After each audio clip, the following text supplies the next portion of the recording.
Bonjour à tous, c'est Jean-Luc O sur sa chaîne YouTube. Aujourd'hui, nous allons parler espace avec Ariane 6 qui enfin aura peut-être un premier vol en avril-mai 2024.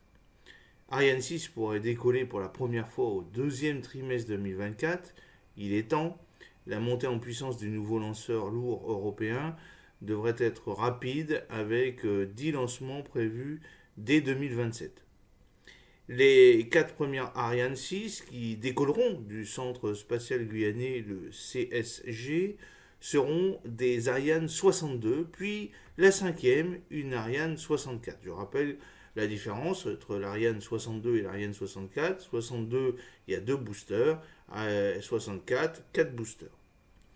Selon nos informations, l'Agence spatiale européenne, l'ESA, viserait une fenêtre de lancement pour le vol inaugural d'Ariane 6, enfin en avril-mai 2024. Le nouveau lanceur lourd européen était attendu initialement sur le pas de tir dès 2020, rappelons-le. Programmée depuis plusieurs semaines, cette fenêtre de tir aurait été maintenue en dépit de l'anomalie détectée qui a affecté le groupe hydraulique du système de contrôle vectoriel de poussée de l'étage central. En fait, c'est les vérins qui faisaient défaut. Un problème d'étanchéité serait à l'origine de cette anomalie, selon nos informations, et devrait être traité assez rapidement. Les équipes d'Ariane Group anticipent un nouveau retard qui pourrait être en partie rattrapé en resserrant le planning. Alors, l'essai à feu long serait prévu pour fin novembre, donc dans un mois. Après ce nouveau contretemps, l'essai à feu long crucial pour déterminer avec plus de certitude la période de lancement du vol inaugural d'Ariane 6 a été planifié pour fin de novembre 2023. Cet essai, qui avait été initialement prévu le 3 octobre, se terminera par environ 8 minutes 470 secondes en réalité de fonctionnement du moteur Vulcain 2.1 représentant la phase complète de vol de l'étage principal. Si l'essai est concluant, le lanceur serait alors qualifié et donc apte pour le vol inaugural d'Ariane 6. Mais pour effectuer ce test, Ariane Group a besoin de la tuyère actuellement en réparation. Vous voyez, c'est catastrophique chez l'industriel belge Sapka. Entre-temps, un nouvel essai combiné intermédiaire est programmé le 25 octobre dans un cadre dégradé, bien entendu. Ainsi, les équipes d'Ariane 6 souhaitent tester leur aptitude lors d'une chronologie lancée de nuit le 24 octobre avec remplissage en hydrogène liquide et en oxygène liquide des réservoirs de l'étage principal et de l'étage supérieur du lanceur pour maîtriser dans la nuit gaussienne la problématique thermique de la cryogénie. On ne veut pas arriver pour le premier lancement sans avoir testé le lanceur dans des cadres dégradés, explique-t-on à la tribune.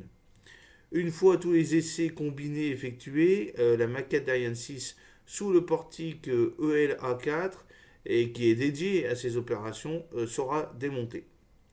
La première Ariane 62 FM1 qui décollera en 2024 dans le ciel de la Guyane va progressivement arriver au centre spatial guyanais, le CSG.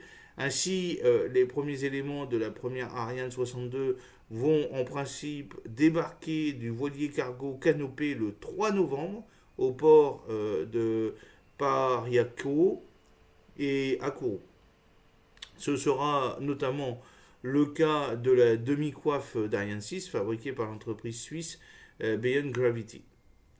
Puis ce sera au tour des deux étages cryogéniques d'arriver le 10 décembre. Ariane 6 pourrait avoir ensuite une montée en cadence rapide avec les quatre premières Ariane 6 qui décolleront du CSG seront donc des Ariane 62, puis la cinquième un Ariane 66. La montée en cadence d'Ariane 6 serait soi-disant rapide pour livrer les clients, notamment Amazon qui ont fait confiance à Ariane Espace.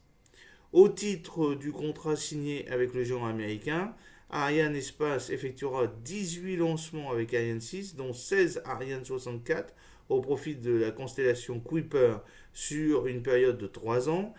Ainsi, en 2024, il est programmé 2 vols d'Ariane 6, puis en 2025 et 2026, respectivement, 6 et 8 lancements, et enfin 10 Ariane 6 en 2027. Chez Ariane Espace, on s'attend à un pic de la demande entre 2027 et 2029. Il est temps qu'Ariane 6 décolle enfin, car Ariane Espace et donc l'Europe spatiale est totalement en panne depuis l'arrêt brutal de l'Ariane 5 et puis bien entendu la guerre en Ukraine où la Russie ne fournit plus son lanceur Soyouz, bien entendu, à la société Starsem.